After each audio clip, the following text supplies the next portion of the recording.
Welcome to the Morning Sanity Check, where we talk about the different pillars of resilience: spiritual, physical, social, and mental. Join us so we can talk about it, then be about it. Let the show begin. Good morning. Welcome to another Sanity Check. My name is Seth.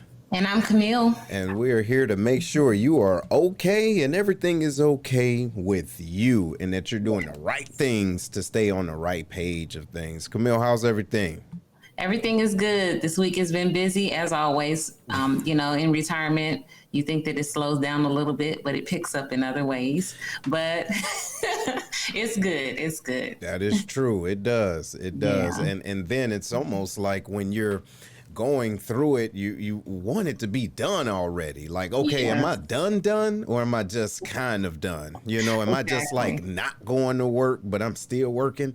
So, yeah, it is crazy. Good morning, everyone. Good morning. So, I want you guys to share this, share. We're going to have a great show today. And it's a good day to be alive. I tell you that because we have so much information that's being thrown at us. And that information is we can internalize it to the point where we either have a choice. We always have a choice to believe it or research it. Sometimes individuals don't want to research. They just want to spew what someone else is saying without really seeing the validity in it. Like, is that even real? And then ask yourself, why am I even believing this? You know what I'm saying? What you think, Camille? Absolutely. It's a lot of that. I know a lot of people, not just in today's climate, but good morning, Pink. But all the time in conversations, you'll see people that they have no background information on anything, didn't fact check, didn't research, but they hold dear to those beliefs that are untrue. Yes. And sometimes we have to recognize that and we have to know how to let it go. Got to. So before we get into the subject, y'all, I just want to say real quick, I don't know if you all have thought about or even took 2 minutes to watch Lovecraft Country. Okay, it is a trip, okay, and it's on HBO. I'm not going to go into it. However, this goes in line with confirmation bias because there's a lot of truths in that movie or in this series that individuals don't necessarily want to talk about, but it's there. And I mean, it's there. You understand? So, but anyway, so talk to us a little bit about it, Camille, as far as confirmation bias. All right. So confirmation bias, for those who don't know, is when you seek out information that supports what you already believe. And you really ignore any evidence or any facts or any information that contradicts what you believe. And so nobody likes to be wrong, right? Especially when you're going into certain conversations and discussions. I'll say not debates or arguments, but discussions. It's really, really important that you have the correct information. But a lot of people don't understand that they have confirmation bias or what it is. So it really occurs from like influence on your desires and beliefs like that you hold true to. A lot of times we grow up in families and, our parents taught us something or our religion taught us something or our environment taught us something. And so we just take that as gospel. And we say that this is truth, this is my truth, this is, how it is in the world, but it's not. It may be true for your one situation, but it's not true for the majority of other people. And so we take those ideals and concepts and views and good morning, Matthew, and we try to force people to believe what we believe without understanding that we have these biases and that is very, very important to look at the other side. Absolutely. And, I've had a lot of conversations over the last couple of weeks about, on different topics dealing with whether it's politics or work or different neighborhoods and things like that. And my questions are always, tell me what you know, factual things about what you know. And I realized that people have not done the research. No, they haven't done the research. And there's a lot of times individuals will say things as though it's true instead of saying, I feel this way. And this is where the vulnerability come in. I feel this way because of this experience. See, because if you don't want to, if you can't differentiate between a general statement and an isolated incident, you're going to create a false narrative, ladies and gentlemen. Absolutely. And then based off of how influential you can be and how, I guess, the numbers that you can grab, right? The fake statistics, it will almost sound believable. And then it can be believable to a whole group of people. Okay. And we talked a little bit about that. Now, you call them, it's like herd, right? It's the herd confirmation. Now, do you have information on that, little information on that as far as the herd confirmation? Well, what I have is social desirability. Okay. So you think about it. We hear things all the time. Some things we know is for sure enough not true. Okay. Deep down in our heart, we know it's not true. But because we're on a Facebook group or we're in a social gathering and majority of our friends, if you will, feel a certain way, we're just going to, I guess I'm going to go along with that. And why are you doing that? Come here, what you think about that? You see it all the time, but I read people, so I'm looking and we have these discussions of this herd. So you'll have a bunch of people that may not have the same views as you. And so you'll look around and people are like, yeah. And you see people looking kind of confused, like I don't really believe it, but because these are my friends and this is my social circle and I don't want to be ostracized, I'm going to go along with it. And I see that sometimes and I'm like, okay, give me your thoughts. Why is it that you feel that way? What experiences have you had that, gave you this impression that this is how it is? And it's like, well, I mean, I don't really know. Because so-and-so told me. So you just going with the flow just because, you know what I mean? You just going with it because you don't want to, nobody wants to feel wrong. And or left out. Right. Don't forget, people like to commune. People like to commune. Yeah. So you don't want to be the oddball out. Say, well, I don't like that. You see? But think about it. There's strength in that. There's strength in individuality. It's okay. For example, I don't know if you guys have seen, but on my Facebook profile, I have my old 1997 profile picture with me and dreadlocks. You think I give a damn what people thought then? You think I give a damn now? And people like, oh, I never knew. Boy, you came a long way. Why? By cutting my hair? You see? Right. So you have individuals that will say, well, you're this way if you look this way. Mm-hmm. But we have to be cautious on how we perceive, well, I won't say perceive, but how we present ourselves. Because sometimes we can create our own, reverse bias. You see, meaning this is not me, but I'm giving this off so that you can think that it's me. But then I don't want that negative response. What do you think about that, Camille? That's your public image, how you want people to perceive you. Mm-hmm. And so we all have our core image, our public image, and then how we would want to see ourselves. You know what I'm saying? So that is, you can give off a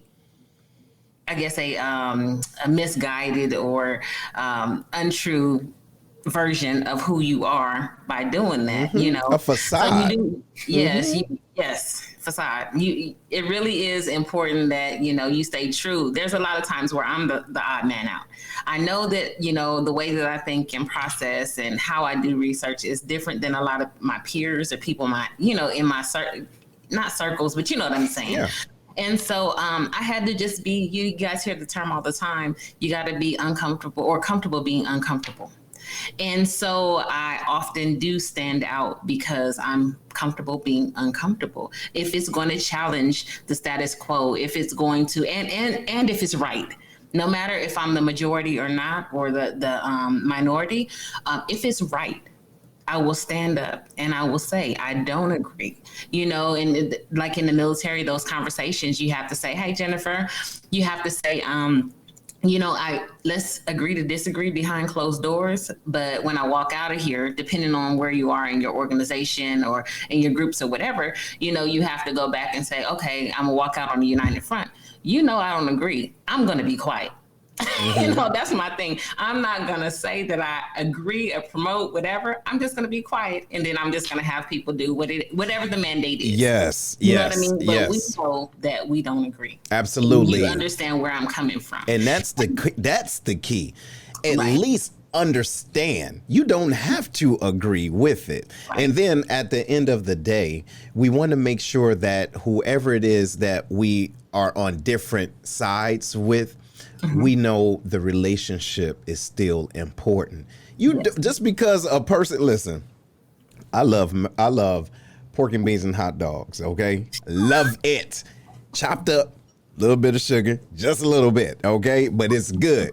But I don't want you to be mad at me and my whole diet plan just because you can't convince me that pork and beans and hot dogs is wrong for me. Right. You get what I mean? So we have to watch what we do and how we come across. Just say, oh, well, look, that's not what I want to eat. I can get something else and we can eat together. Right. What are we doing together? You get what I mean? So it's a difference, but we have to monitor ourselves. But I do want to say good morning. I miss some folks. What's going on, Miss Anita? How you doing, ma'am? Thank you for sharing. Miss Jackie. How you doing, ma'am? Miss Mona Love, how are you, ma'am? How are you? Jen, how are you? How are you? Everyone, how's everybody? And yes, she says, good advice, Camille. Disagree, agreeable, right, for the United Front, depending on the mandate. Absolutely. And then even like in relationships, we can go at it, okay, in the house. But as soon as someone else comes in the house, in the space, you need to be together. Even if you don't agree, you go say, okay, if this is how we're going to go, I don't like the way you think, but I'm not going to show individuals when they come in that is hoes in it, because what happens is individuals can manipulate those hoes and put you against each other. Some individuals do that just for the thrill of it. So this is very true, right? And what you think about that? That's very true. And sometimes it's hard, when you have points that you don't agree on, and you have people, and then you're trying to hold those feelings back without creating division or a perception of division, in your household, in your job, or whatever. So it takes some maturity. It takes a lot of practice. It takes really looking at, like you said, what's more important, the relationship or being right in this particular thing, or showing that we do have holes. A lot of people are like, oh, that's just, you being fake. No, it's not. It's not about being fake. It's about, making sure that we work certain things out. You get people on your side, then you can change their views and their perception about, what's really going on without telling them that, hey, I was wrong too. See, you know what I mean? And so you have to be careful of the information, like that private information that you give out to other people, because when we're in the heat of the moment, we cherry pick what we want to give, whether we know we're right or wrong. Cherry picking is another kind of very closely related to confirmation bias, where you take certain information that it could be true, or you might have some information about, but it may not be true for the whole situation. And even when it's untrue, you still do it because you don't care. It ain't gonna really affect you in the end anyway. Mm-hmm. So a lot of people do that when those things that are happening don't really affect them. They're unaffected by the bias. Mm-hmm. So you have to be careful that you don't cherry pick information as well. So You're absolutely right. It's not about that whole, what goes on in the house stays in the house. But, I tell my friends, when you're going up and down, don't tell me until you make a final decision. Don't be having my emotions all over. And then now I'm looking stupid because I done took a side and the side was wrong. You see? Yes. So we have to be very careful about that concerning, even this, whether it's, like I said, relationships, whether it's conversations about what's going on in the world, race, politics, religion, whatever the case is, you have to be very careful. So you need to do your own research. You do. And ladies and gentlemen, that's seriously what we're talking about. Doing your own research and not falling into the cognitive traps, but other people traps that they've set. You understand? Yeah. So we have to watch out for that. And while we're talking about confirmation biases, I want you guys to think about something. I heard a statement earlier this week that was so monumental. Ask yourself, how do you want people to feel around you? Think about that. How do you want individuals to feel around you? Meaning, do you always have to be right to the point where someone can't say anything contrary to what you believe, or else you're going to debate them to the damn ground? And then so they have to, just to save the relationship, they say, okay, all right, you're right. Yeah, you're right. And I hate to say this, right? Because some people might dig it, some people don't or won't. But when they say the happy wife, happy life type of thing, and they say, well, look, as long as she's happy, yeah, you're right. Yeah. Think about that. And I'm generalizing. Of course, I'm just talking crazy. But think about that. When people get to the point where they're not able to communicate with you anymore, there's a reason. There's a reason. And it's a reason when there's a shift in communication, meaning that you can tell that they're not interacting the way they used to. And so that brings me to this next one. Conservatism bias. Okay, conservatism bias. That's when an individual is so hard-strung on whatever they believe, they will fight you to the death. They hold on to their to whatever it is that they believe, no matter if the evidence and the truth jumps up and slap them 3 times in the face. They still going to say, look, the sun or the sky is purple all day, 24 hours of the day. No matter how much data, proof, and whatever you have, they will hold on to that. So I ask you to think about those individuals, but think about yourself. Are there things that you're holding on to so tight that you can't receive any other informations, and why? What you think, Camille? Absolutely. That conservatism really is, we hear about conservatives all the time. They're very traditional people. So those truths that they've grown up with, that they hold tight to, those views, and a lot of times, they're like kind of, what's the word I'm looking for? Kind of free enterprise, and so they want to hold on to those things that they think, and the way that they grew up, those values that they hold near and dear to them. They just think that they are inherently right. And they're most of the time not. They don't have any statistical evidence to back it. No research done, no numbers, no nothing. They just feel so strongly about whatever it is that they were told, or that they, went through themselves, or whatever, that they feel like, and it muddles the water for everyone else, because they cannot see through that. And it's really, really important. This confirming evidence is super, super powerful in establishing truth. And especially with that. And what that means is, when you have a bunch of people that just believe what you believe, that's all you'll ever see. You have to have evidence that disconfirms what you believe, so that you can set out on a path to seek truth. And that truth is somewhere between your side and my side. See, it's always 3 sides. Right? Yours, mine, and the for real truth, because we can look at the same picture and get 2 totally different perspectives. And keep in mind, ladies and gentlemen, it took me a minute to understand this, but those of you out there that watch CNN, cool. But those of you that watch Fox, cool. All right? But I encourage you to watch both and watch another program or network that doesn't care either or. The truth is the truth. For example, you have BBC. All right. You right. You said you got what now? I said, or Al Jazeera. Right.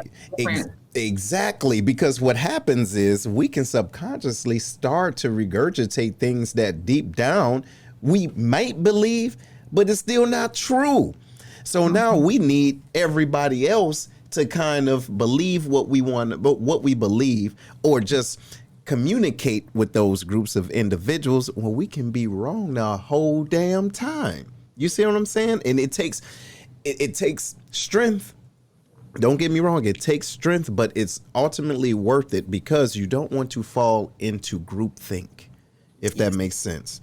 You don't want to fall into groupthink. And keep in mind, there's things that we have grown up to learn based off of the individuals that told us this. Is love connected there? So there's no reason why they should lie to us. Okay? Keep that in mind. Big Mama didn't lie to you on purpose because she gave you what she knew. But now here you are at the age of technology. You can take what Big Mama said and do your own research, okay? Because if Big Mama told you something that happened in the 60s and here it is 2020 and you still walking through life based off of what was told to you in the 60s, you're missing so many other things that has disproven that already. So how long are you going to hold on to that? What you think about that, Camille? It's always important to get an objective view. And how, you heard the terms, you can't see the forest for the trees. When you're in it, our perception is muddled because we're in it. And sometimes it takes an outside person or an outside organization or, media outlet or whatever to show a different side of the two sides that we're arguing over.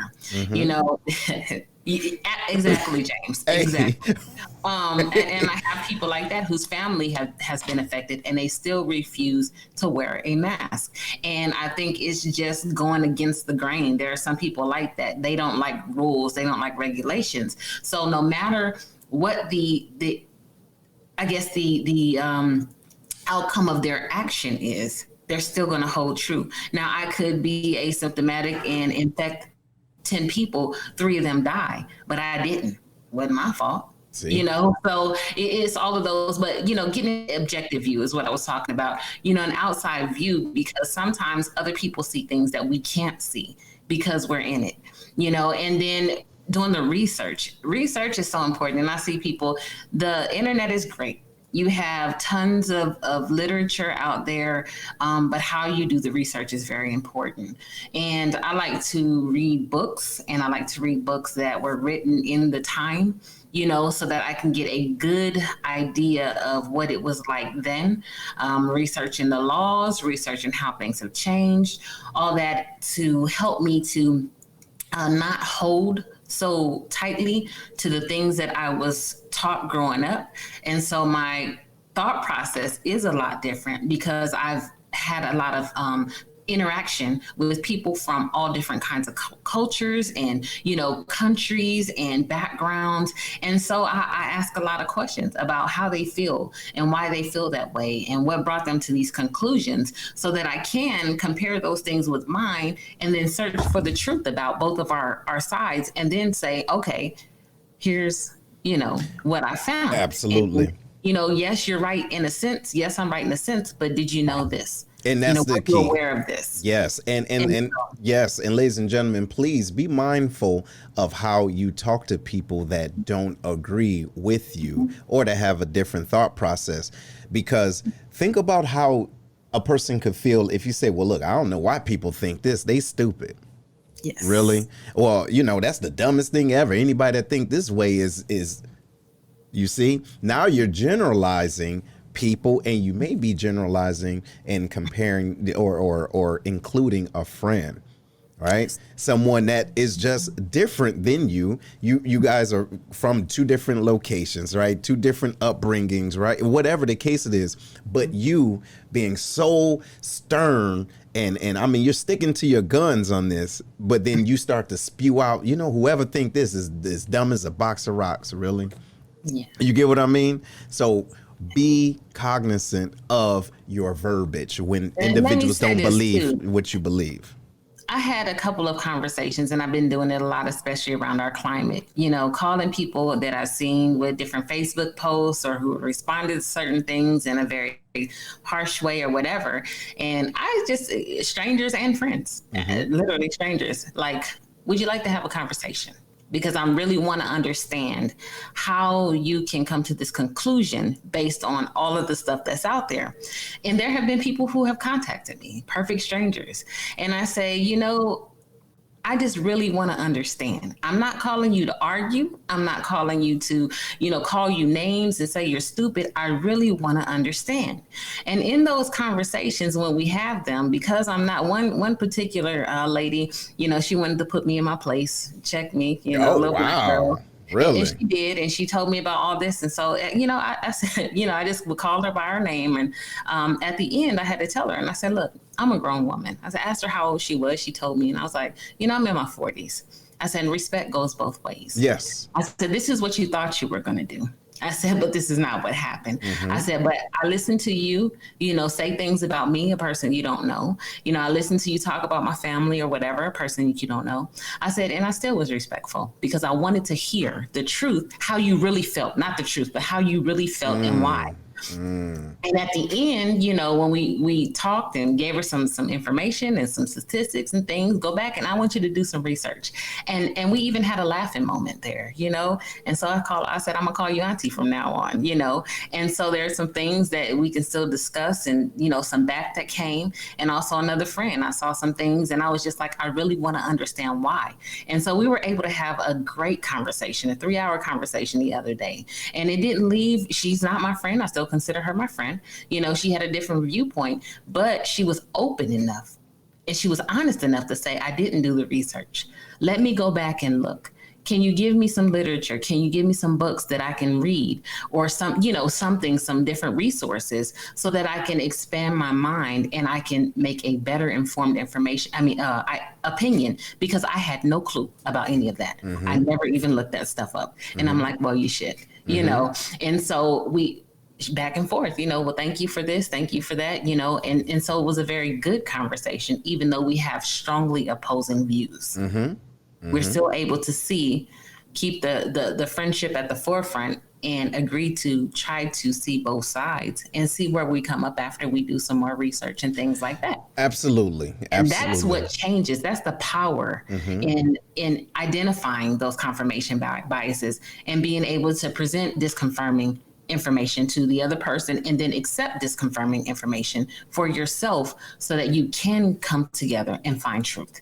That is so powerful. Yes. You're absolutely right. No, we got you, James. And so that's the deal. And then also ask yourself before going into the rabbit hole, what is my intent? Is my intent to learn, or is my intent to show this person how much more I know than them?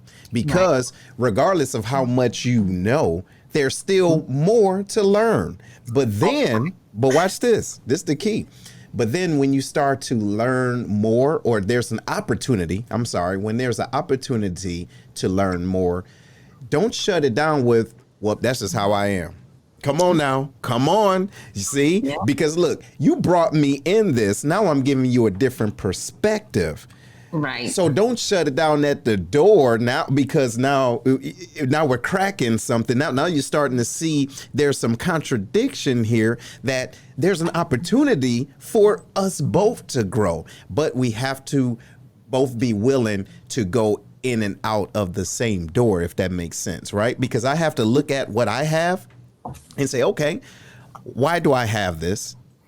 What is my intent with this? And how can I expand my thought process with this subject? If that's my goal, Okay, so ladies and gentlemen, here on the Sanity Check, we want to make sure you're A, staying sane, and B, you are growing emotionally, mentally, socially, and physically. But especially when it comes down to the mental and the social part, because we are experiencing something right now that we have never experienced before, and we can fall into social fatigue, meaning that we don't have the normal interaction that we used to have. So our social energy is now getting low. So it's our job and responsibility to balance our information and our engagement. So do you want to go into a situation extremely negative, or go into a situation where you have to be right versus I want to learn to understand? Yes. What you think, Camille? Yes, and there's two I'll say phenomenons, but they call them challenge avoidance and then reinforcement seeking, as undertones to confirmation bias. With challenge avoidance, people want to hold dear to their ideals and beliefs and things like that because they don't want to find out that they're wrong. They don't want to find out that they're wrong. And they think it's weak too. And what? They think that it's weak. Like it's exactly. weak, like, oh, wow. Or they think that they're now inferior. Yes. You see? Yes. And so people really do avoid it. And so they will hold dear and, true to what they believe, even, when faced with things that are wrong, because they just don't want to feel like they're wrong. People don't like that feeling. But if you're, I ain't gonna say a smart person, because that's kind of, but if you're a little more mature, you'll understand that, this isn't about being weak or dumb or anything. It gives me a chance to expand my knowledge base. This is something else that I will have, and I can look and see, say, okay, was my thought process right? Mm-hmm. And if not, then hey, maybe I need to change that, and I need to be as passionate or energetic about what I learned to be really true than I am for the things that I know that are not right. And I was just holding on to because I didn't want to be wrong, because I done told somebody that, I was this and I was standing for this, and now I got to go back and say, oh, I was wrong. Exactly. And I don't want to be embarrassed. Exactly. And so there you go. And that makes so much sense. So ladies and gentlemen, so today we're talking about the confirmation biases and how to avoid these cognitive traps that you set for yourself and other individuals set for you. Okay. Mm-hmm. And then there's times when you can agree with one isolated incident, but based off of who you communicate this to, they may consider you or group you in a certain demographic, if that makes sense, just based off of your belief of this situation. So be ready. It's unfortunate that you have to be ready to defend yourself in certain situations, right? Like, hey, I saw this. I agree with what happened. Okay, cool. But be ready, because an individual going to say, oh, for real? So you think that, let's say, for example, abortion. It's a crazy topic. Not going to get too deep into it, but I want to use this as an example. If I say, hey, based off of what I've seen and what I've experienced, I agree with abortion.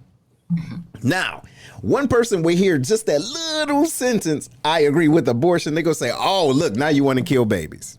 You see what I'm saying? What are you doing? That is not what I said. Stop it. Oh, and look, if they're murderers and now you're a murderer too. What are you talking about? You see?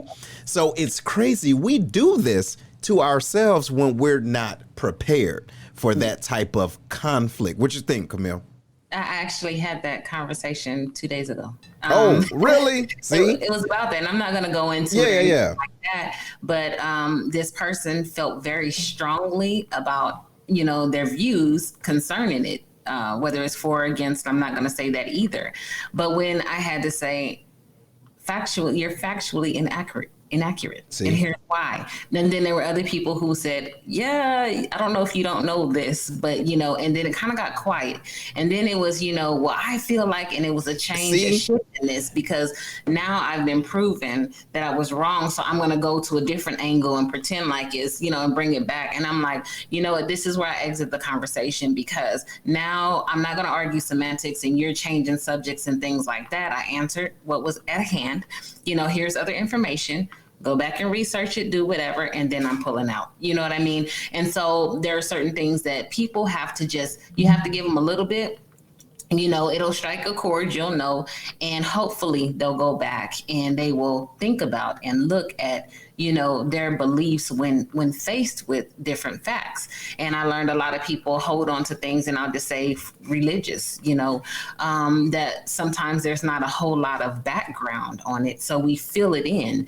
And so because of the way that they were taught in church or in whatever, you know, sect they're in, they will hold in it. They will die with those beliefs. Hold on to the, I'm telling you. Because the preacher said, and the preachers, you know, not right. I'll just say not right. I'll leave it at that. And the preacher is just so wrong. Interpretation is wrong, taking things out of context, don't know the historical background of it, and things like that. And it really shapes how people argue these points and things like that. Absolutely. And so you hope that by giving them a different side, you know, giving them a reference, point of reference, that they'll actually go back and maybe challenge. And sometimes it takes something happening to them or their children or their family members for them to get a reality check that this is not how it worked and I was lied to all these years, or, you know, whatever. But with all that saying, people will, like Noni said, clause in, you know, and just don't want to let go of what they believe because they don't want to be wrong. Yes, absolutely. You know, they don't want to be wrong. Absolutely. And so that's what we're talking about, y'all. This is sometimes we need those reality checks, but that's why you are on the Sanity Check. And so with that being said, we're going to take a little pause for the cause for our sponsors, and make sure you stay tuned. We will be right back.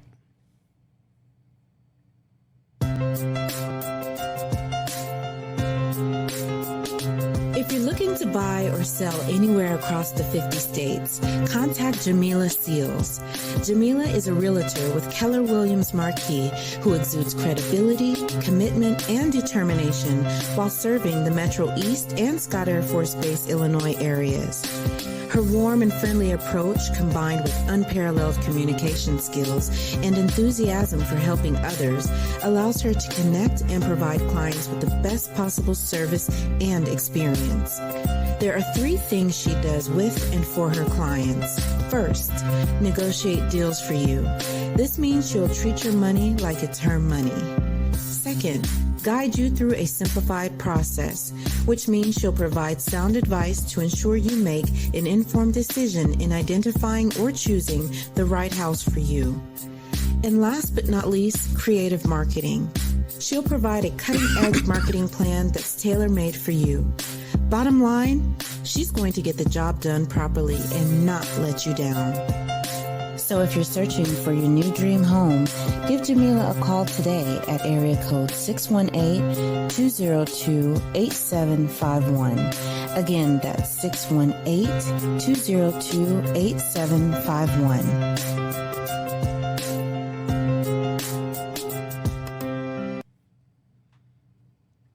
All right, everybody. Welcome back to Sanity Check, and we're talking about confirmation bias, and hopefully you're having a great morning. If this is your first time tuning in and you're on Facebook, make sure you go to streamyard.com/Facebook so your comments can be posted like this. All right, Big Pink says, Seth, sorry if y'all spoke on this. How much does family and upbringing affect your beliefs? Not wanting to go against the grain, especially with family. Woo! Boy. So that's what we're talking about, y'all. These confirmation biases, not just individuals outside of our clan, if you will, but our own families. And to your point, Pink, we have to be cognizant, and I use that word a lot, but it's another word for being aware of who we are, why we are, and where do we want to be? Also, why do we think the ways that we think? So, in my opinion, the way that we're brought up, it can help in good ways and not so good ways if we don't take our own, take the responsibility of looking forward and deeper into that information, because our view is only going to be as long, if you will, as that information that we received from someone else. And that information may have its own biases, meaning there may be a reason why certain people in your family don't go to this specific place in town, okay?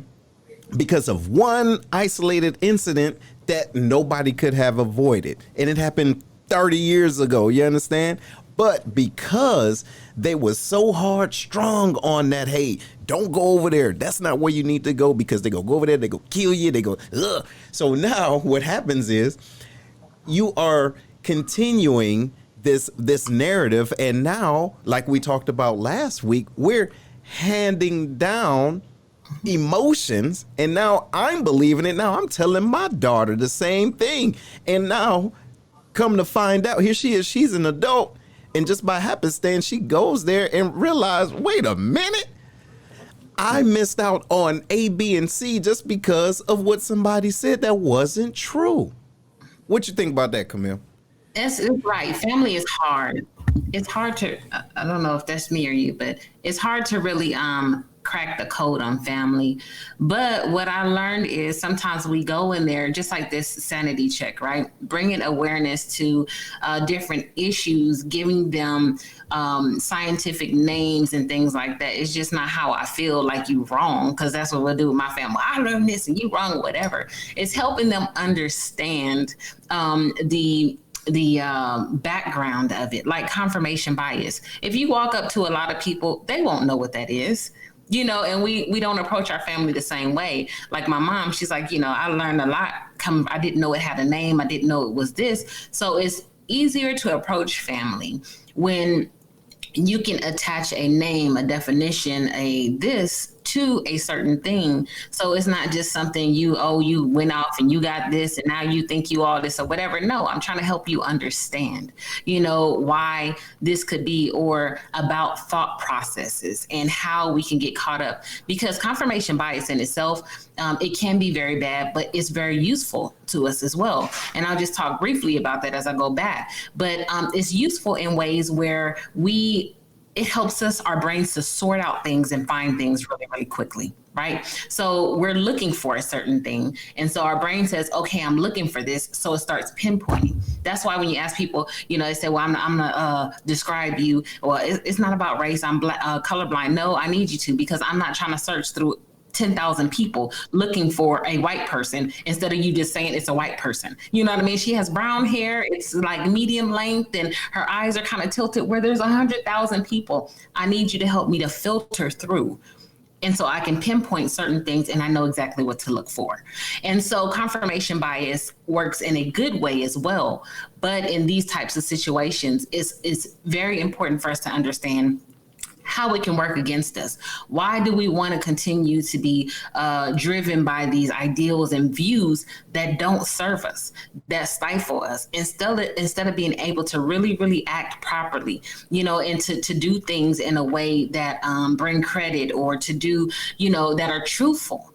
Why would we continue to do those, hold dear to those things that are really hurting us? They're not in our best interest.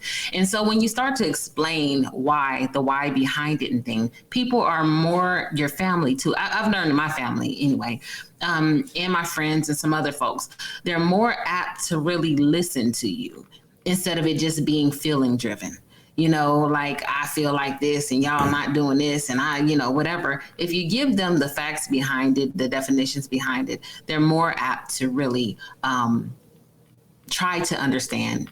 Some people just ain't gonna do it. They're gonna hold on to it, They're going to hold to it because it works for them. Absolutely. don't want to be wrong, or they always want to be right, which is your whole reinforcement thing. They look for information to reinforce the fact that they are right, or that they want to be right.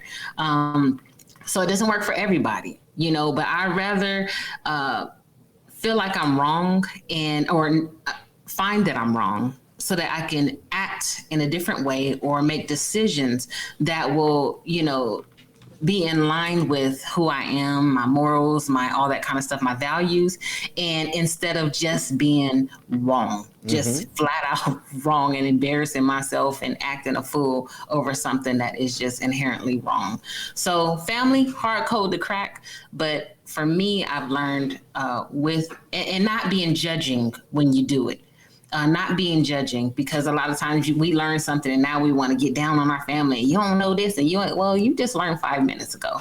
Throttle back a little bit. Help them understand the way that someone helped you understand. Right. So that it's not I'm just trying to tear you down type thing. I'm trying to build us up, know, as a family, so that we can do things differently for the next generations than were done for us. Absolutely. And that's the thing too. I would also like to add that, and you hit on this earlier, was knowing the difference between fact and fiction, or fact and feeling, if that makes sense. Because what happens is individuals may tell you things based off of how they feel, and they're so convicted, right? Or they have such strong feelings about it. You have to understand too, okay, this person is wanting to talk and they want to, have a good conversation, whatever, but it's not your responsibility to be a cheerleader if there's some things that you do not agree with. You understand? And also be watchful of those traps that she was speaking of earlier, those shortcuts. We can fall in line with that in a negative thought process, because we become lazy. Part of those shortcuts is seeing memes on Facebook that isn't true, and then we just share them just because it's A, funny, or B, it's in line with what we already think. Okay, so keep in mind what we are doing and why we're doing it. So ask yourself, okay, is it true? Come on now, right? Is it necessary, and is it nice? Right? Or, am I really doing this to prove a point, or am I just going to be a dirtbag and say something just to get a response? And is it right now? You get what I mean? So we have to watch out for that. Then that brings us to another one. Identifiable victim biases. And Pink, this is kind of what you were talking about and what I was speaking about a little earlier, but we have to make sure when we're talking to individuals, or individuals are talking to us, we need to understand if it's just this person, this situation, or is this the whole statistic and generalize the whole population of individuals that look like you, from where you're from, your age, and everything. Like, you get what I'm saying? Things of that nature. Because if not, they're going to say, well, this always happens to people that look like you, or everybody that look like me, it always happens to me, or always happens to us. What you think about that, Camille?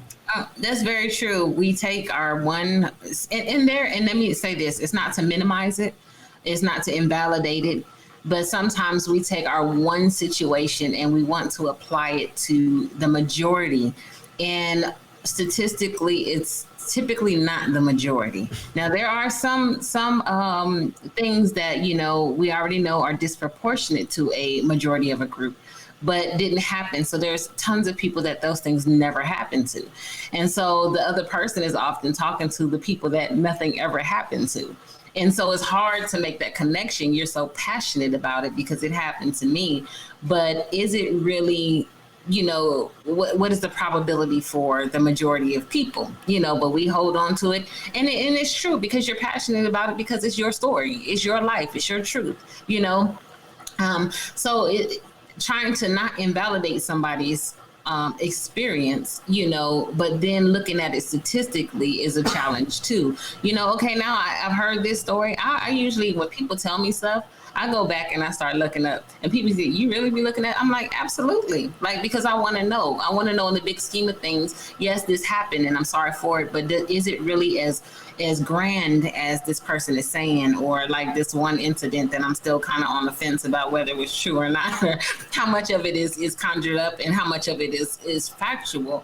But looking at the bigger picture as well, so that maybe I miss something. Maybe I can sympathize with this person a little bit more, or maybe I can show them, yes, it happened to you, but this doesn't have to run your life, because 99% of people don't experience it, and the likelihood of you going through that again is slim to none.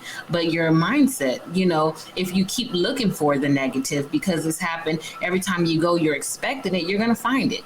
You know what I'm saying? Is that attraction, what you look for you find. You buy a new car, like we talked about the other day, all of a sudden now you see 50,000 of the same car, and that's because your awareness is open to that particular thing. And so unconsciously, subconsciously, you're looking for that, especially if you don't know how to check that, so those negative feelings can override things, and make you constantly look for the negative and bring you in that. So now it seems so much bigger than it actually may be when you're talking in terms of a demographic, or, a particular person, an event or something like that. And so we have to kind of check those things too. With confirmation bias, I also want to say, when people like that who you're in these conversations with, they're extremely loud, they're usually dealing with some unsurety. They're not really sure about how right they are. I know it happened to me, but I don't know how it really pertains to everybody else. And so they get real, real loud about it because they're unsure about the facts concerning this thing. And then, I read that the volume is a reflection of the fear that they feel, the insecurities that they feel. It doesn't mean that they're necessarily right. Just because you're loud don't mean you're right. That's what people are like, oh, you just loud and wrong. You know what I mean? Mm-hmm. So we have to be careful about that too. If we can take a step back and say, why am I so passionate about this? Or why am I so loud about this? Is it because there's a fear there, or is it really factual concerning, whatever it is that I'm trying to say or talk about? So, it happens. It happens. So we just have to be careful about those things and make sure that we can say it in a way that, people can understand or see the bigger picture. Okay. You want to take this on here? Sure. Says the benefit of living in Oakland is the diversity that's now embedded via gentrification, unfortunately, in communities that were predominantly Black. As those who can see this will see their biases and how they just might be holding them back. So yes, diversity. I grew up in San Diego, so that's home for me. So I kind of get it. It's hard to, especially when we talk about gentrification, people coming in and taking over and feeling like we're losing our culture and our neighborhoods and, raising prices and doing all these things. But there is a beauty in that you do get to see a bigger picture. It's not the same group of people with the same experiences and things like that, which can, if you make it a positive thing, give you an appreciation of other people, other things, or whatever. We want to talk about the gentrification in and of itself, but you can see your biases. You can see the other side. You can see that people maybe not all of them don't act the way that you thought. You might find some friends that don't look like you or act like you or whatever, but you still have a very common ground.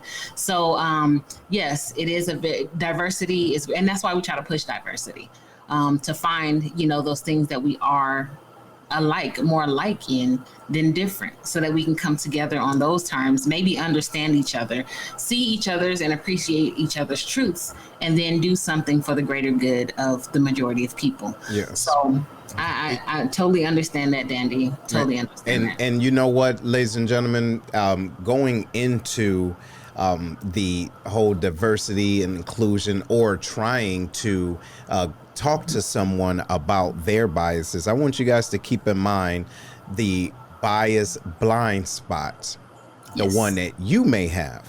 You understand? So we hit on it a little bit, but to have a functional and effective conversations, we should not be in or position ourselves where we point out everyone else's biases except for our own, because there is no growth there. Right? It's only one-sided. And then, so again, it goes back to the intent. Do you want to be the guru, quote unquote, or the subject matter expert, or do you want to create a space of growth and understanding?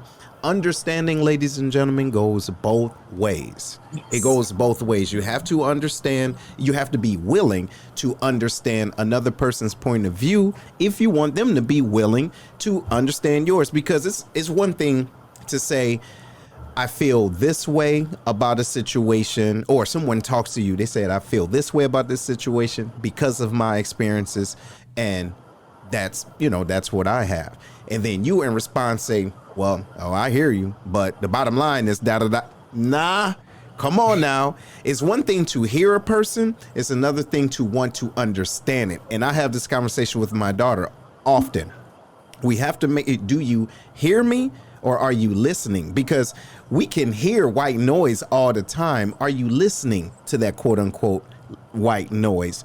Or are you really listening to what this person is trying to say? Because it all boils down to empathy. Being able to put yourself in someone else's shoes for that moment to say, you know what? No, I can get where you're coming from. Oh no, I can understand where you're coming from. And that is creating the bridge of understanding. But if it's, a person is trying to meet you halfway by sharing their experiences, sharing their, their family values or whatever the case is, and then you can subconsciously block it by saying, well, yeah, I hear you, but see, that but is what is it? That it's saying that you hear them, but you don't really accept what they're trying to tell you. But yes. Okay, you can say, oh, I understand. I would like to add to this from my experiences, and then throw in, what do you think about that? You get what I mean? That's where the space and growth comes to fruition. What you think about that, Camille? And sometimes, Seth, it takes, you don't have to respond right away. When somebody gives you something, you don't have to give your point of view. You can go home and sit on it for a minute. Mm-hmm. And then that kind of opens a gateway of further communication about whatever it is. It's like, okay, I went home and I researched that and this is what I found, and here's what I believe and how I understand and, this, and can you kind of help me understand this part of what I found? You know what I mean? And then it creates that dialogue between you guys. And I know a lot of people are talking about, I don't have time to explain. I don't want to do this and this and that. And I'm always like, I always have time to talk. Because if it's going to create an environment of understanding, of mutual respect, then I have the time for that. Because that's what we want to get with. Yeah. And we want people to understand us, but how can they understand us if we're not willing to communicate? And we're not willing to have those conversations, those, whatever discussions without allowing, our energy to be raised and all this kind of stuff. But just talk about, I'm not trying to argue. I just really want to understand, and then how to ask those questions to dig deeper, to make the other person dig deeper, so that you can both walk away like, oh man, something that challenges my thought process, that helps me to grow, and that maybe makes me more tolerable of a different person or thing or event or whatever the case is. I might not, participate in that, but I understand why they do that. And I'm not going to fight against it because I get it. You know what I mean? It's just not something that I would do personally, but you have a deeper understanding and that empathy for, whatever it is that another person is going through. So we have to, the communication has to happen. And someone had the opportunity and the willingness to teach you. Exactly. And you have to be willing to be taught, know that you don't know everything, and somebody is always going to be able to teach you something. Right. And you take from that. And oftentimes I hear, people, I hear you, I'm listening, or whatever the case may be. I might not act right away, but you will see me try to start doing things, because behavior shifts, they don't happen overnight. so to speak. It takes a little bit of that. I'm going to try this. This is an area where I'm not comfortable with. So now I have to kind of ease in there and figure out, which way is good for me or whatever.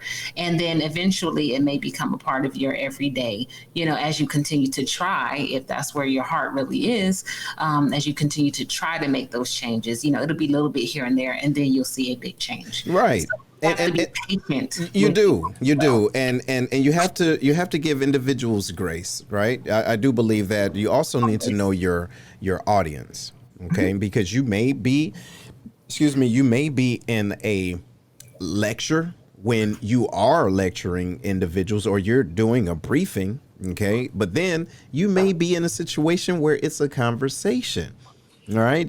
So again, it's being willing to understand someone's not personality, but someone's perspective at that time. Now, even based off of what you said, individuals may not change at that moment. And ultimately, and I've said this before, individuals do not wake up to the same alarm clock. So whatever woke you up may not wake up the next person when you think they're supposed to.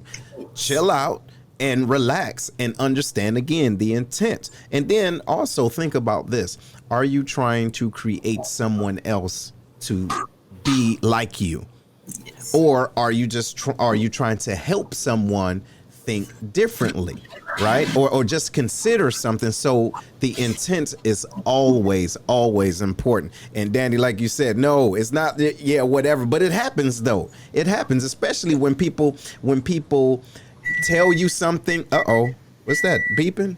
Oh, that's beeping. No, sorry. Okay, so especially when individuals know that it's a chance that there's some holes in whatever they're saying is fact. Yeah, all right, whatever. All right, whatever. Okay, now you may have brought this to me, but you did not know where I stood and what information or experiences that I had to bring to this to this conversation. So, ladies and gentlemen, we're talking about confirmation biases and how to avoid cognitive traps that individuals set for you, or that you set for yourself, or then that you get caught up in. And just think about this too, because I want to get this to you too, Camille, but we can limit our circle of influence and also our effectiveness based off of our limited views of things, because you may not know there's an individual out there, or individuals that believe the same thing that you believe, but because they don't say it the same way, you will shut them out. Right. And then you may not. And what they may be able to do is help give you material to, now when you talk to a different group, now you can articulate it at a different level, but same energy. But if you block that, then you only have a small group of people that you can commune with. So this is how it can, having this confirmation bias, how it can hurt you or prevent your own growth. So what you think? What you got, Camille? Absolutely. We shut out our allies. We're saying the same thing, just different ways, but because it doesn't sound the same to you, you miss it. You miss it, and you miss your opportunity to connect with people. You miss your opportunity to grow. You miss your opportunity to expand, so many things, because they didn't confirm it in the way that you caught it right away. And that's why it's so important to take a step back and just, take it in, because we're always thinking about how to respond instead of listening to what is being actually said and be like, oh, so we're saying the same thing. We're just saying it different ways. Pretty much, yes. Okay, well, now that we're on the same page, how do we come together and make this thing work, for us or for other people? But we do that. And I've seen it so many times. I'm like, y'all arguing about the same thing, two sides of the same coin. You know what I mean? Like, yeah. It goes back to now. It's not the will to connect. Now it's a battle of wits, right? Because it's a will of I just want to. I want to be right. Like, I want to be right the way that I'm right, and I want you to know that I'm right, and I want you to say what I want you to say. Think about it, ladies and gentlemen. That means your intent is more control based. See, it's control. You want to control the environment. You want to control the narrative and the conversation. Chill out. Chill out. Just a taint bit, just a little bit. Because chances are, watch this, it probably ain't that serious. Right? Yeah. The conversations that you're probably having in your household right now that is all over the place probably is not going to affect nobody else but y'all two. You dig? Right. So really think about what you're doing. If you're not in a position to affect change directly, come on now. Let's look at the whole totality of what is the goal here. What you think? And I think, I was it Mary Poppins or whoever, a spoonful of sugar makes the medicine go down, or, you attract more bees with honey than vinegar. It's that same thing. You can still be passionate. You can still be very, whatever, but it's your approach that will either shut down people or allow them to open up to the possibility of something else. Even if you're on the same team, a lot of times our approach in the way that we talk and the way that we, whether there's that dominance or that control, it's like, hold on. Information. Right. Yes, information without. Team, but you ain't gonna you can't control what I do. Let me do what I do. Say what you gotta say and listen, but you cannot make me do certain things. So we can lose people that way too because of the need for control. Yeah. The need to be right, or the need to be whatever, in charge. No, so that's what it is. Like you said, it's the need to be. And I had a conversation. I heard where did I hear this from? I forget. But the thing is, like I said before, information without compassion is brutality. What is it that you're really doing to your to the person that you love or that you listen? Time is a resource that you will never get back. You understand? Never. So if you are communicating with an individual, how much time do you want to give, and powerful, loving time that you want to give? Think about how you're coming across. You might be sounding crazy as hell just because you want someone to think what you to walk the way that you want them to walk. Right. Be careful, because again, you may just have the same type of same allies like we were speaking of, like, we have different quote unquote uniforms, but we're going in the same direction. Yep. Come on, y'all. We may have a different car. I got a jalopy, okay? But it got gas. You got a Ford, whatever the case it is, but it has gas. And we're going the same way. So think about it, ladies and gentlemen. Think about your conversations and what do you want your overall goal to be? You see? Because you can have that whole battle of the wits, and then you realize now your team isn't with you anymore because you rather fight internally than be unified. Like, that dominance. You see that dominance, and that dominance can come off so strong. You end up fighting your inside team instead of saying, all right, y'all, look, even though I believe like this, you believe like this, but what's our bottom line? And I'm going to throw this out there. Hopefully y'all can pick this up. That is an issue with certain demographics. Okay? That's a problem when it comes down to wanting to move in a unified manner. However, watch this. We're fighting against how we're going to move in that direction. What? Listen, what? Watch this. You can drive, skateboard, roller skate, skip, hopscotch, Watusi, right? Moonwalk, as long as you're going in that same direction. I gives a damn. You feel me? But when you have different people, listen, the only way you're going to get to this place is if you got a car like mine. Stop it. The only way you're going to get this information is if you got this intellect like mine. Stop it. Hey, again, I'm saying what I'm saying. Now, if you can dig it, you can dig it. If you can't dig it, then that's okay, right? But you can put this information in any situation, in any demographics that's having an issue, right? Keep in mind, we're all in the same building, different floors, but understand we're in the same building. What you think, Camille? Absolutely. Just like you said, not a whole lot is personalities and, I'll just say personalities often get in the way of change, or get in the way of building, or get in the way of connecting and coming together and taking all those things and being the strength of the numbers. And then we break off in all kinds of groups and stuff like that.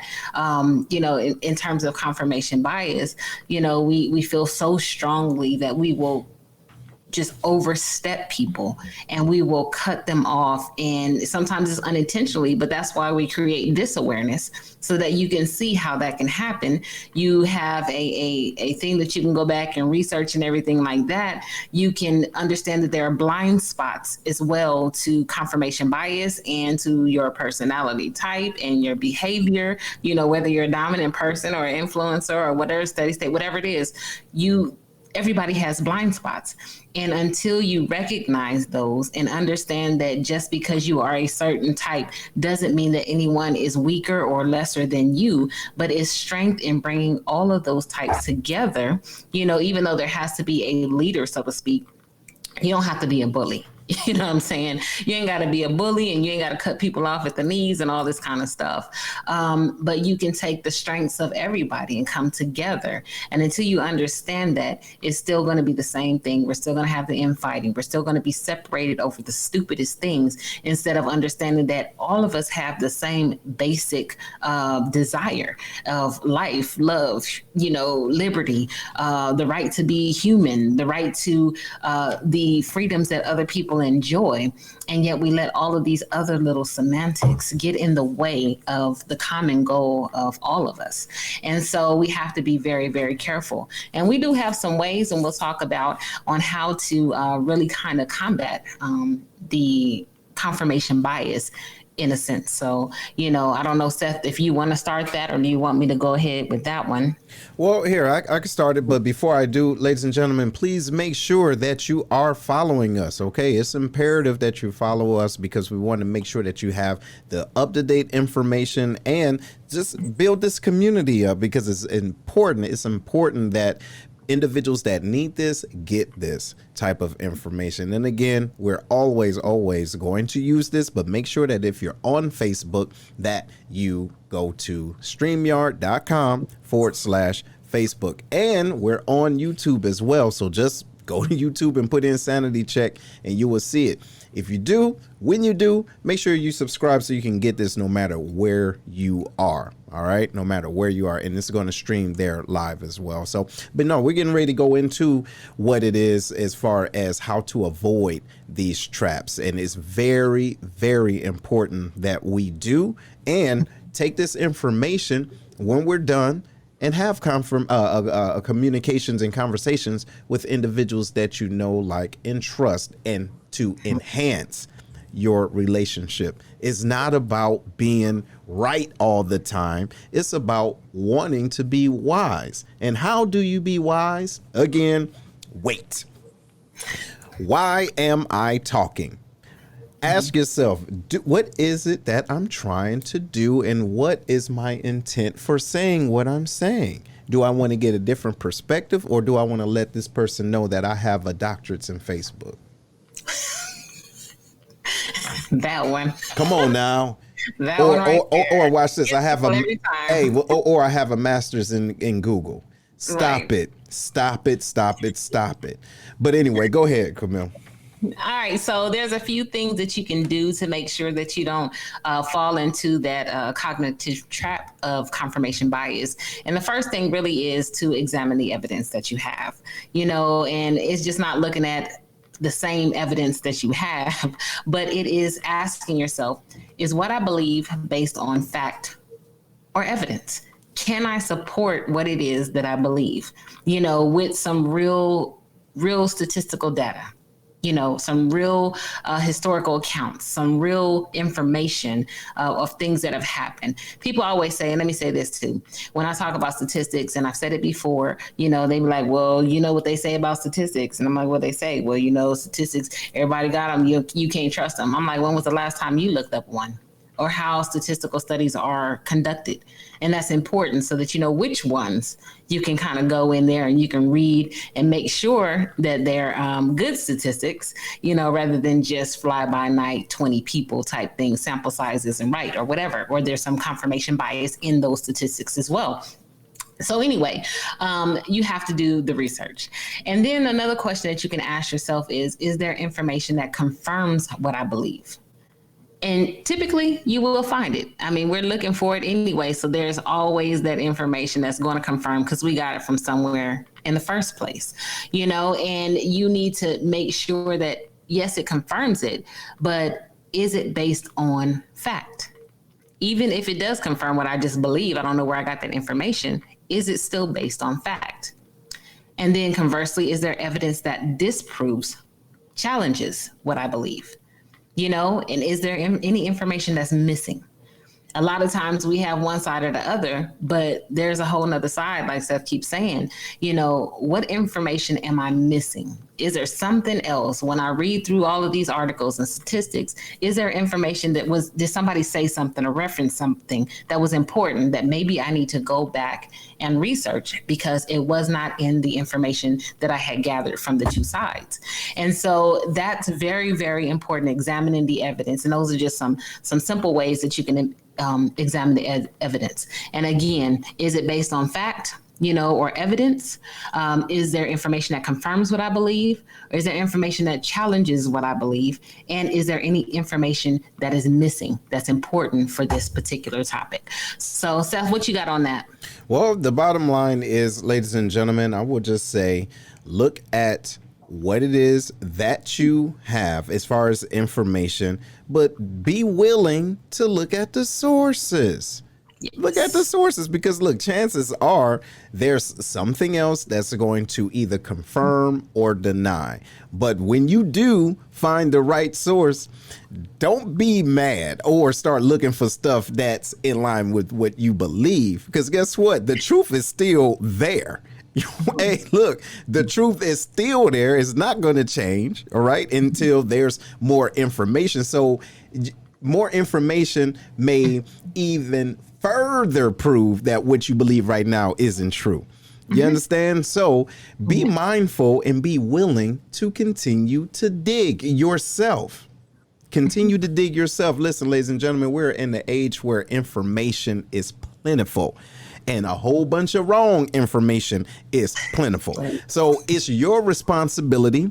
It's your responsibility to look for the right source, because there's all types of statistics, like you said, out there. But first of all, who's giving them? Right. You get what I'm saying? Who's giving them? You may be receiving statistics from people that think like you anyway. Yes. But here's the key too, Seth. You know, I hear a lot of people that want to have these, I'll say arguments. They argue. I don't really argue. I don't argue. But they'll be like, oh, I read this one article one time. See? One time. Oh, I don't know. Let me go back and find it. And I'm like, that's a problem right there, because you saw it fly by night one time and you took that as gospel. You know, you can't go and have these conversations with one source. You can't do it. You're going to lose every time. You need to know what that source is. You know, you need to know where you got it from, how credible that source was. Mm-hmm. And then here's the other thing. When you go in and research, this is what I found. I'll say this is true for me. And according to all of this, is true. But when you go and you look at the other evidence, you already know what people's arguments are going to be. And you can find the information that confirms or dispels what they believe. And so it's hard for them to argue when you already know what their argument is, and you know the facts behind it and the statistics behind it. And so that happens a lot. And they be like, oh, I didn't know, like, you didn't even know that about your argument. You know, so how are you arguing if you didn't do any research on your side either? And I know more about what you're trying to present than you do. And it arms you, and I'm not saying to confirm all of your stuff, because hopefully you've taken the information and you have compared it to say, okay, am I right or am I wrong? Or when you have these conversations, you can say, you know what, you're absolutely right. I found that when I was looking at X, Y, and Z, but also, did you know this part? There's another part that goes along with it that isn't widely known that should be considered when making decisions about this particular thing. And so that right there, people are like, oh, when you know about their side too, the conversations change, because it's not just my side against your side. It's, I got both of them. Let's look at something else. Maybe there's something that you were missing, because I was missing it too. And here's what I found. So maybe we both need to go back and do some research and have this conversation again. And then we'll say, where are we now? You know, now that you had this information, now that you understand that this is out there as well, how does that change how you feel? If it does. Sometimes it won't, because people will want to hold true to what they believe. Absolutely. They don't want to be wrong. They, want to be right. They don't want to call grandmama a liar, but it gives you a different base. And even though they may be like that with you, they could be having different conversations with other people. Absolutely. So, you're absolutely right. You're absolutely right with that. And ladies and gentlemen, I would say that again, and I've said this before, but back in the day when we had encyclopedias, when we had to go look up stuff, right? This, the internet and the internet, social media has created a sense of laziness. Okay, a sense of laziness in us, to the point where we can have a conversation going on and laugh and hee and none of it is true, or even a smidget of accuracy is in the story. You get what I mean? So we need to watch out what we're doing and the conversations that we're having. Right? Just take 2 seconds. Take 2 seconds and research. It's not going to, listen, it's not going to hurt you. It's really not going to hurt you. But I do understand that, because I fall victim of it too. If I see something, I like it. Hey, that's what's up. That's what I thought. Wait a minute. It still could be wrong. You get what I mean? Yeah, you might have thought that, but it was still wrong. Yeah. So like, to your point, it's one thing to feel away, but it's another thing to have the sources behind it and the balance. And I will also say this, because I'm a huge believer in protecting your energy. Realize when the conversation needs to stop. Realize when it needs to stop. Oh, and hold on, watch this. Take a step back. Realize who you can talk to. Because there's some individuals, no matter what you say, again, like I said earlier, how much evidence you have, you can have the shirt, you can have the proof walking in the house with you, right? Say, hey, how you doing? I'm the proof. And you say, hey, this is the proof that I was talking about. They still won't believe it. So realize before going into the conversation who you're talking to, and willing to, I guess, inspire. You understand? But understand that it takes energy. Yes. And some people say, you know what, I'm just tired of doing all this. Okay, well, whatever, balance your energy, but don't put yourself in a situation where you're constantly trying to force people to see the truth that they are not willing to see. Some people will wake up in the morning just like this. Oh yeah, today Thursday. No, it ain't. It's Saturday. No, it's Thursday because I feel like it's Thursday, and that's going to be all right, cool. Enjoy your Thursday then. You get what I'm saying? You see, you got to be able to do that. Balance and hold on and protect y'all energy, family. Please do that, because there's some crazy folks out there. Don't be one of them. You see? Because if someone is out of line doing something that doesn't make sense, you trying to convince them, you're still in that space, because now you don't make sense trying to convince somebody else that they don't make sense. You get what I'm saying? Self-awareness. You have to know your limits. Like you said in the beginning, you have to know your limits when you go into that, and you have to know when you're in over your head, and you have to be humble enough to take a step back and say, you know what? Done with this conversation. Maybe we'll try again later. Maybe we won't. But for now, it's not productive, and I have to walk away. Because like we talked about before, when people get backed in a corner, or when you run out of information, people just start fighting, throwing out all kind of stuff. Then it gets personal. And it's like, you know what? Then it gets personal. That's what you need to be aware of. And when you start digging. You see, now you're digging. Right. And the information or lack thereof. Right. So, right after that, so you may have some facts, a lot of feelings, but then when you realize that your facts was not true, now they say, well, you know what? That's why you ugly and you stupid. What? Yo, hold on. What does it have to do with, the price of cheese? What are you talking about? Or, why cheese spoils? Now I'm ugly. You get what I'm saying? Why I got to be ugly? It happens with grown folks. We ain't talking about no kids. I see it all the time. I'm talking about grown folks. Hey, listen, I'm talking you see what happens. At this time, I was talking about grown-ups. What happens is, look here, when they get their little feelings hurt, they go back to the medulla oblongata. You get what I'm saying? So now they go back and say, you know what? Now I have to fight and fight. And what did they do when they was little? You know what? You stupid and your mama dumb. What? Mm-hmm. Why? Really? Well, that's how you feel? That's how you feel right now? Just because they're hurt. You see? So again, it goes back before. Understand when you have to cut the conversations off, because then it will become personal, and you don't want to lose that relationship, because ultimately the conversation is not more important than the relationship. Family, please understand that. Yes. And so if you don't mind, I'm gonna go into another thing, and that is checking for a double standard. Yep. We talk about, am I judging myself more harshly than I would someone else who is in the same situation? Or conversely, am I judging someone else more harshly than I would judge myself? Mm-hmm. Am I holding them to a higher standard than I currently am at right now for myself? Mm-hmm. And we see this oftentimes where, like you were just talking about, it's a perfect segue, that we go on the attack now because we ran out of information, or we're mentally depleted or socially depleted or whatever. And so we start attacking. So now am I judging them harder than somebody else? Because you'd be like, oh, no, you couldn't have talked to me like that. Oh, if they would have said X, Y, and Z, but you turn around and you do the same thing to someone else. Just did.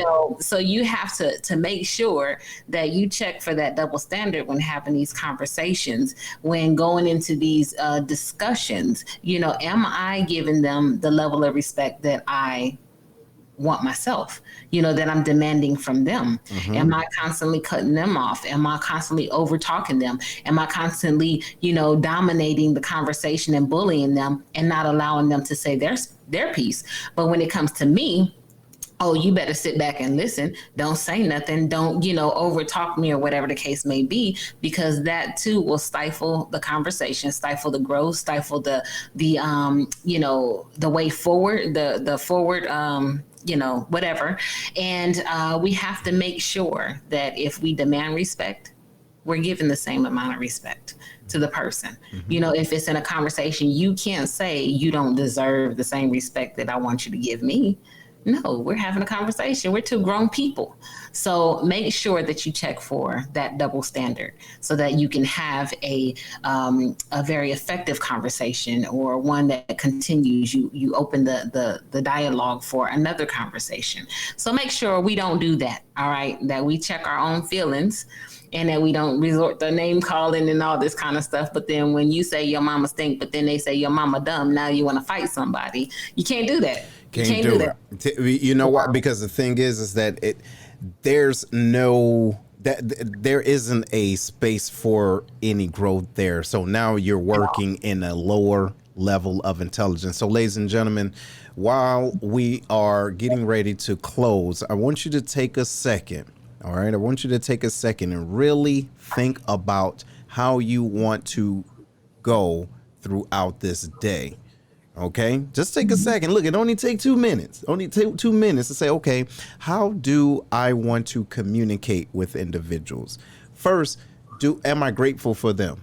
Yes, I am. Do I love them? Yes, I do. Am I always right? Hell no, you ain't always right. Is there an opportunity for me to learn something new today? Watch this. Always. Watch this. Here, and now here's the kicker. Am I willing to learn something from a person that I don't like? Whoa. Because those of you that believe in God, I believe that God does that to you. Okay? Give you different information from other individuals to see what you're going to do with it. Are you going to block information that's given to you from an individual you don't like that's still helpful? Think about it. Think about that. think about that, because this is just my belief, y'all. I'm not putting it on nobody else. And look, I don't got no statistics. Okay, look, get off me. But what I'm saying is, be willing though. Be willing. And then think about how you want the rest of your weekend to go. Seasons are changing. We ultimately grow, but sometimes we prevent our own maturity levels because of those things. What you think, Camille? That was the thing that came. That's when you know that you're at a high maturity level and level of humility. When you can listen to someone who disagrees with you or who you may not like or anything, and understand that you can still learn something from them every day. You know, people say, well, this person is in jail. They can't say nothing to me. Oh, they can tell you about how not to get there. They can tell you about some lessons that, you know, they've learned. You can't look at the messenger and just completely ignore the message, because everybody has a message. There's something that you can learn from anybody every day, you know, even if it's just how to laugh at yourself, how to laugh at your problems, you know, or if you just say, you know what, my problems really ain't that great comparatively, you know, you can always learn something. You can learn how you don't want to be. My first supervisor, I always said, you know, I'll never be what she was. She was horrible. But I had a lot of lessons, and they weren't just the bad ones. They were the good ones too. That all those things that she tried to keep me doing, you know, it gave me a sense of organization and meticulousness and a lot of things, and, you know, made me research a lot of things because of that particular instance. But I learned, and I take that, and I said she was my best and worst supervisor. But it was something to be learned from her. And that has carried me throughout my whole career. So Absolutely. Absolutely. All right. Well, look, ladies and gentlemen, we still have loads of information to give you. So therefore, we're going to do a part 2 next week. So make sure you share this and you stay with us and you communicate, and we're going to reach back out to everyone just to go back, you know, through the comments. And we thank you all for being on. We do. And I want you all to make sure you have a great day. Stay sane. Catch us next week at 9:00 a.m. Central, 10 o'clock Eastern Standard Time, and we will see you soon. Okay? Absolutely. All right.